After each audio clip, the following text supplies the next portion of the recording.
football is simple. Score more goals than the other team. Each team tries to move the ball down the pitch and into the opponent's goal using any part of the body except the hands or arms. Goalkeepers are the only exception, but more on them later. The team with the most goals at the end of the match wins. If both teams score the same number of goals, the game is a draw, unless it's a knockout match, in which case extra time or penalties may decide the winner. Kickoffs. Every football match starts with a kickoff from the center circle. It's also how the game restarts after someone scores a goal. At kickoff, the ball is placed right in the center of the pitch. Only one team kicks off while the other stays outside the center circle. The team that kicks off is decided by a coin toss. Kickoffs don't just happen at the beginning. You'll see them after every goal and at the start of the second half and extra time if needed. Fouls. Football might be physical, but it's not a free-for-all unless your name is Pepe. If you go in too rough or play dirty, expect the ref to blow the whistle. A foul happens when a player does something unfair or dangerous like kicking, tripping or pushing an opponent, jumping into someone recklessly, holding or pulling shirts, sliding in and missing the ball completely and making contact with the player. It's not about stopping all contact, it's about keeping the game safe and fair. Depending on how serious it is, the ref gives a free kick to the other team, or even a penalty kick if it happened inside the box. Yellow and red cards. In football, referees don't just blow whistles, they pull out cards. A yellow card is a warning. It tells a player, "That was too much, don't do it again." Things like reckless tackles, time wasting, or arguing with the ref can earn a yellow. If a player gets 2 yellow cards in one match, that automatically becomes a red card, and they're sent off. They can't be replaced, so their team plays with one less player. A straight red card is even more serious. That's for violent or dangerous behavior. Think two-footed tackles, deliberate handballs to stop a goal,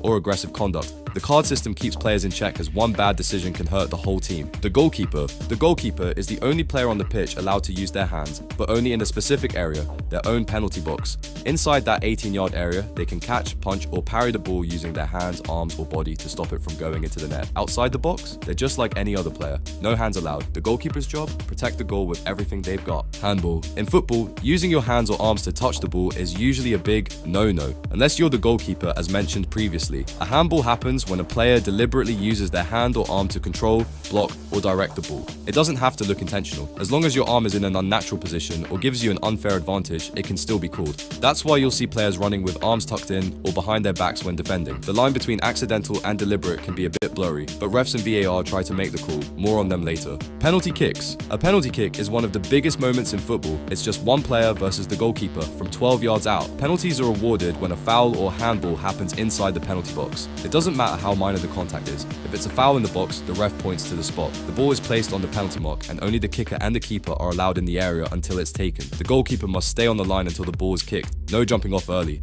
It's a high-pressure moment that can change the entire game. You'll see nerves, mind games, and sometimes dramatic celebrations, or heartbreak. Some matches are even decided by penalty shootouts, where teams take turns shooting from the spot until there's a winner. Offside. The offside rule is football's most misunderstood law, but it's there to keep the game fair. A player is offside if they're closer to the opponent's goal than both the ball and the second last defender, at the moment their teammate passes the ball to them. If that happens, the ref stops play and gives the ball to the other team. It doesn't matter where they end up, it's all about where they were when the pass was made. You're not offside if you're in your own half. You're level with the second last defender. You're behind the ball when it's played. It's not a foul, just a positional mistake, but it can ruin a great attacking move. That's why attackers time their runs carefully and defenders try to step up and catch them offside. Think of it like this. You can't sneak behind enemy lines before the battle starts. Substitutions. Substitutions let teams swap out tired players or shake things up mid-game.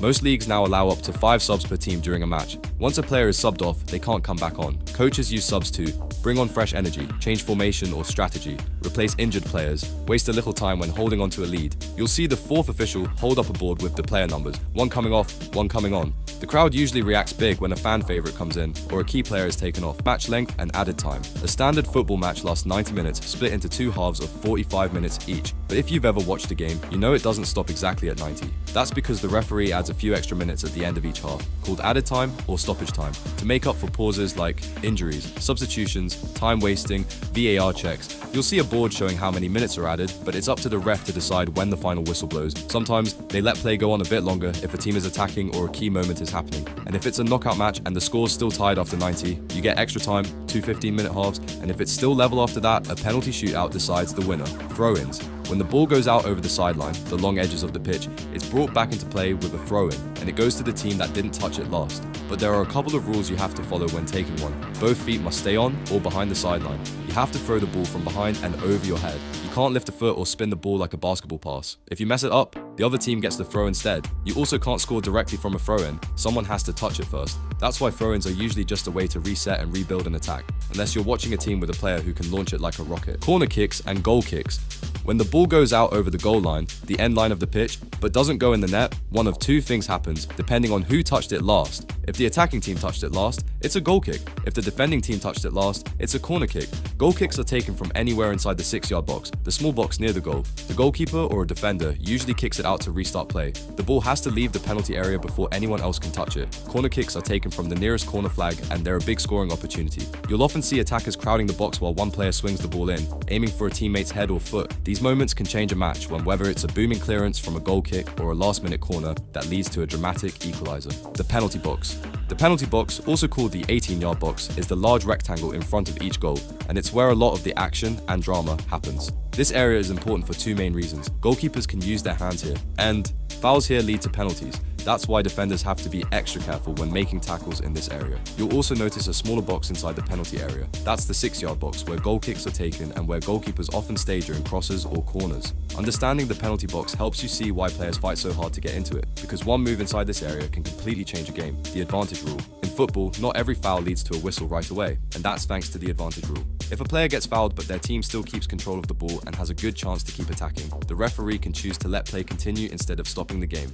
This is called playing the advantage. It's all about keeping the flow of the match. For example, a player gets tripped but still manages to pass the ball to a teammate who's charging toward goal. The ref won't stop that. They'll wave play on and maybe even go back to give a card later. It rewards teams for staying on their feet, playing through contact, and keeping the momentum going instead of constantly restarting. You'll often see the ref stretch out both arms when this happens. It's their way of saying, I saw the foul, but let's keep the game moving. VAR.